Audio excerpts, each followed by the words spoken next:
Hey garden lovers, finally getting some time to do some variety reviews, and we have tomatoes ripening all over the place. So I'm gonna start with True Black Brandywine by Baker Creek. It's a beautiful plant.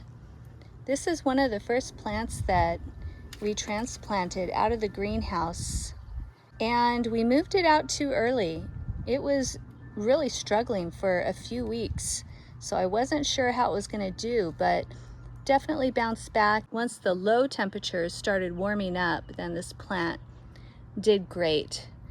So it's very healthy. It's got lots of baby tomatoes on the vine, got lots of medium tomatoes, and we've got this delicious huge tomato that I should have harvested probably a few days ago because it's cracking.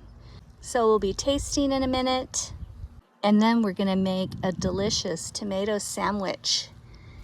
And that video will be posted over at our All Things Chili page because of course we're gonna make it spicy. I wouldn't say that the plant is a heavy producer like Carbon or Costalito Genovese. That's a very heavy producing plant, and we'll be reviewing that pretty soon. But it's producing really well, and maybe it would have done better if it hadn't struggled so bad in the beginning. All right, let's take a look at the packaging real quick, and then we'll head inside and taste this guy. Bred sometime in the late 1920s. By Dr. Harold E. Martin. Extra large fruit, full of deep, earthy, sweet flavor that makes black tomatoes so popular. All right, let's get this guy harvested and get inside and make a delicious tomato sandwich.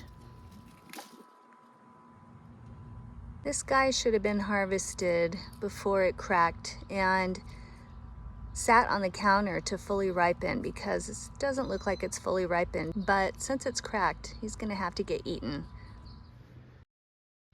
So ideally, I should have harvested it before it cracked and then let it sit on the counter to ripen. It didn't reach its full ripening potential, but let's get this guy tasted anyway.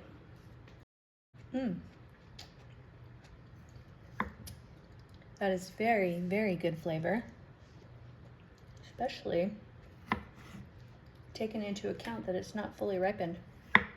That is super delicious. For as tasty as this guy is, without being fully ripened, the flavor is going to be even greater with the other ones that we'll be harvesting over the next couple weeks. Now I'm going to get the rest of this guy sliced up and make a delicious tomato avocado sandwich.